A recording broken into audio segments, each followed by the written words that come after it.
यतिखेर हेर्दै हुनुहुन्छ त्रिशुली खबर टिभी।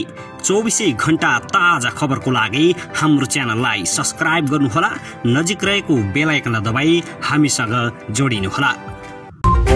आज लक्ष्मी पूजाको दिन बालुवाटार सँगसँगै देशका विभिन्न ठाउँमा आगलागीका घटना, आगलागीबाट मृत्यु हुनेको संख्या कति पुग्यो यसको पूरा जानकारी। भारतीय मूलका ऋषि सुनक बेलायतका प्रधानमन्त्रीमा निर्वाचित। ऋषि सुनक 7 वर्ष सक्रिय राजनीतिमा 42 वर्षको उमेरमै प्रधानमन्त्री। आजै लक्ष्मी पूजाको दिन दाङका 3 फर्निचर उद्योगमा आगलागी, 10 करोड भन्दा बढीको क्षति।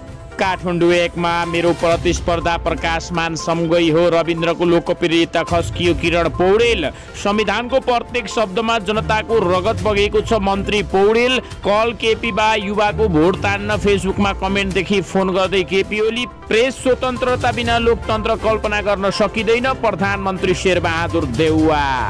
काठमाडौँको लोलाङ हाइटमा लागेको आगोबाट जुत्ता कारखाना, रेस्टुरेन्ट र वर्कसपमा क्षति। कोइलालीमा बत्ती बाल्ने क्रममा करेन्ट लागेर 1 जनाको मृत्यु। सिन्धुपाल्चोकको मेलम्चीमा आग लागि हुँदा 3वटा पसल पूर्ण रूपमा क्षति। झिलिमिली बत्ती जोड्ने क्रममा करेन्ट लाग्दा 2 जनाको मृत्यु।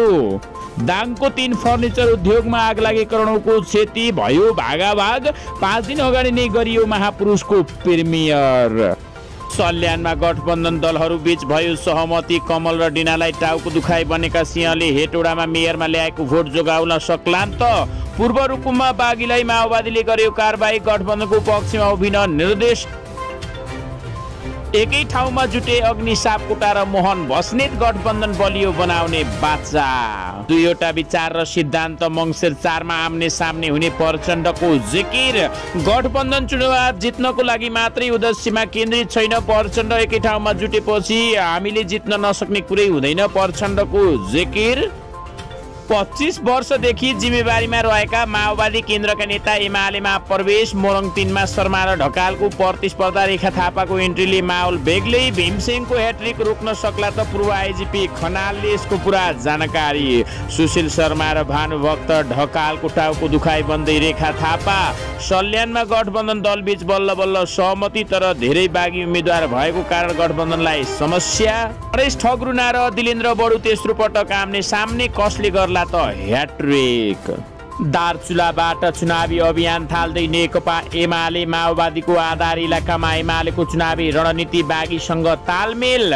कल केपी बा युवाको भोट तान्न फेसबुकमा केपी ओलीको बढ्यो सक्रियता। शुक्रराज, सुरेन्द्र खगराज र हरिचुमानको दावी। र टुकुचा खोज्ने बालेनको एक्सन विरुद्ध पुरातत्वको प्रतिवेदन अब संरक्षण गर्नुपर्ने।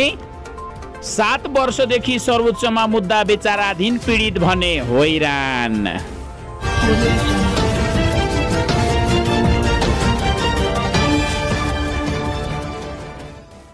नमस्कार अनि हार्दिक स्वागत छ तपाईहरुलाई टिभीमा। सदा चाहिँ आज पनि नयाँ ताजा समाचारको साथमा फलोअप रिपोर्ट सहित उपस्थित भइसकेका छौँ। कृपया यो भिडियोलाई अन्त्यसम्म हेरी हामीलाई साथ दिनुहोला।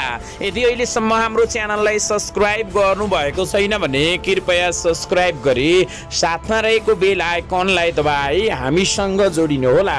दर्शकबिन, तपाईहरूले यो भिडियो कुन ठाउँदेखि कहाँबाट हेर्दै अनि सुन्दै हुनुहुन्छ, पहिलो पटक हेर्दै हुनुहुन्छ या तपाईहरु रेगुलर हुनुहुन्छ, कृपया कमेन्ट बक्समा सानो कमेन्ट छान्न भने झर्को नमानिदिनु होला। दर्शकवृन्द, अब भने पुरा समाचार।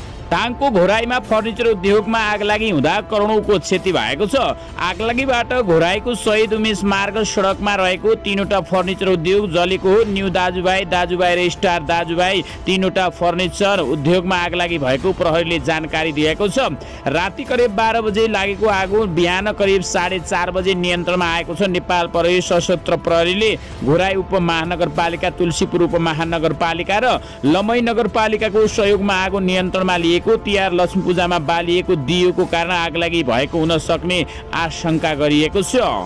बेलायतको कन्जर्भेटिभ पार्टीका नेता ऋषि सुनक बेलायतको पहिलो भारतीय मूलको प्रधानमन्त्री बन्नु भएको छ।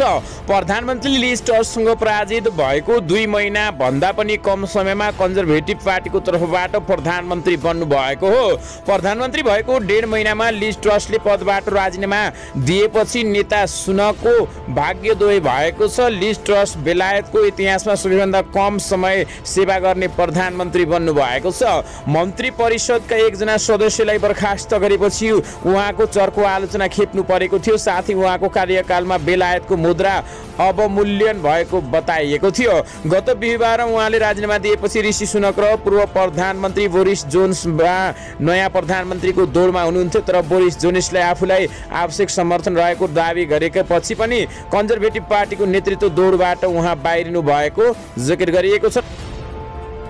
नयाँ प्रधानमन्त्री सुनक पूर्वी अफ्रिकाबाट बेलायतमा बसाइ सर्नुभएका भारतीय मूलका बाबा आमुका सन्तान हुनुहुन्छ। उहाँ हिन्दू धर्मावलम्बी हुनुहुन्छ। अक्सफोर्ड र स्ट्यान्डफोर्ड विश्वविद्यालयमा पूर्व छात्र सुनकले इन्फोसिसको संस्थापक प्रख्यात अरबपति व्यापारी नारायण मूर्तिको छोरा अध्यक्ष मूर्तिसँग विवाह गर्नुभएको छ।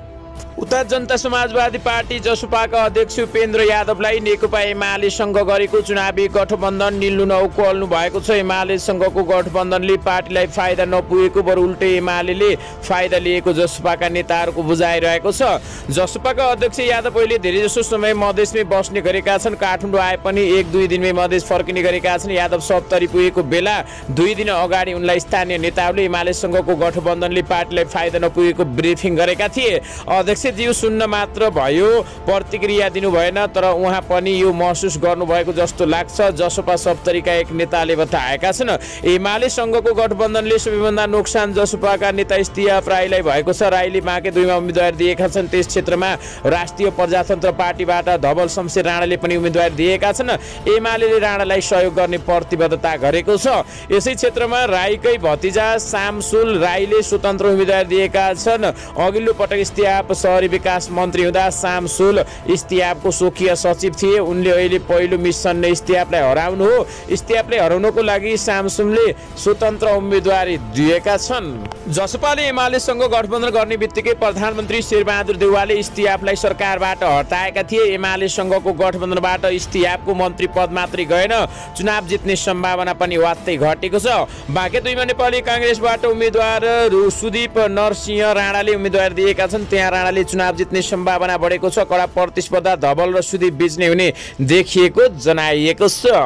रुकुम पूर्व नेकपा माओवादी केन्द्रले रुकुम पूर्वमा बागी उम्मेदवार दिने आफ्नो पार्टीका नेतालाई कारबाही गरेको छ। अध्यक्ष सुदर्शन बराल र इन्चार्ज चक्रपाणी खनाल बलदेवको हस्ताक्षर गरेको पत्रमा विद्यार्थी संगठनका नेता तथा बागी उम्मेदवार केशव रावललाई कारबाही गरिएको उल्लेख गरिएको छ। उनीहरूसँगै पार्टीको हित र नीति विपरीत कार्य गरेको भन्दै प्रदेश कार्यालय सदस्य रामसुरा बुढा मगर, प्रदेश सचिवालय सदस्य पुनिराम घरती, प्रदेश सदस्यहरू रुसल पुन संगम रोका तथा सिस्ने गाउँ समिति सचिवालय सदस्य चन्द्रराज झाँक्री, जिल्ला समन्वय समिति सदस्य काली प्रसाद रोकालाई कारबाही गरी पार्टीको सम्पूर्ण जिम्मेवारीबाट मुक्त गरिएको छ। पत्रमा पार्टीको आधिकारिक उम्मेदवार र गठबन्धनका सबै उम्मेदवारलाई अत्याधिक मतले विजय गराउन सम्पूर्ण मतदातालाई अनुरोध गर्दै एकीकृत भई निर्वाचनमा होमिन पार्टी पंक्तिलाई अपिल गरिएको छ। रुकुम पूर्वबाट गठबन्धनको तर्फबाट नेपाली काङ्ग्रेसका धनबहादुर केसी डीबी अधिकारी उम्मेदवार हुन्। केशव रावलले विद्रोह गरेर स्वतन्त्रबाट उम्मेदवारी दिएपछि माओवादीले कारबाही गरेको हो।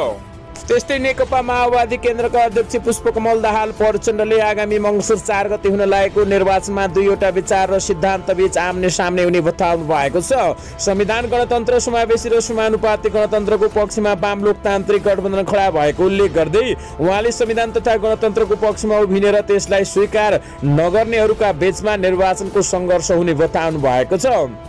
वाम लोकतान्त्रिक गठबन्धनको बागमती प्रदेश स्तरीय कार्यकर्ता भेलालाई सम्बोधन गर्दै उहाँले भन्नुभयो, 2वटा विचार प्रवृत्ति संस्कृतिका बीचमा आम्ने सामने हुँदैछ। संविधानको संरक्षणका साथै संघीयता र समानुपातिक प्रतिनिधित्वको पक्षमा आफूहरूले गठबन्धन गरेको बताउँदै उहाँको भनाइ छ, अध्यक्ष दाहालले परिवर्तन र अग्रगमनका पक्षधर र त्यसको विरोधीका बीचमा मङ्सिर 4 गते संग्राम हुने धारणा राख्नु भएको छ। उहाँले प्रत्येक निर्वाचनमा कुनै न कुनै राजनीतिक विषयमा केन्द्रित हुने गरेको तथ्य पेश गर्दै अग्रगमन र परिवर्तनको पक्षमा उभिने कि नउभिने भन्ने बारेमा आगामी निर्वाचनमा पनि केन्द्रित भएको बताउनु भएको छ।